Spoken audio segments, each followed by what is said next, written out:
good morning for today's video. Ayan guys, mayroon tayong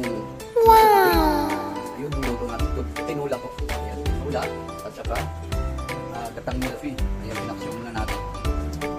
Ayan guys, yung ating pinatang milfy. Perfect! Wow, sarap. Ating ulam today. Ayan na guys, lalagyan na natin ang gata yung ating pinatang milfy. Ayan.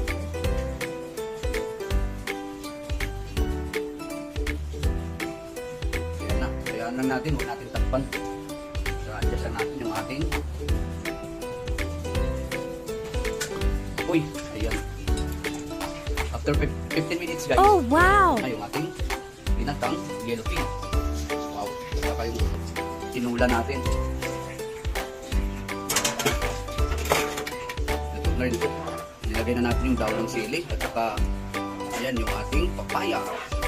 Wow, babalot na tayo. Na. Okay guys, thank you very much. Maraming salamat po sa inyong walang sawang pagpanood ng aking videos. Thank you very much. God bless you all. Okay! Yan na guys yung ating pinatang yellowfin. Na, balot na natin.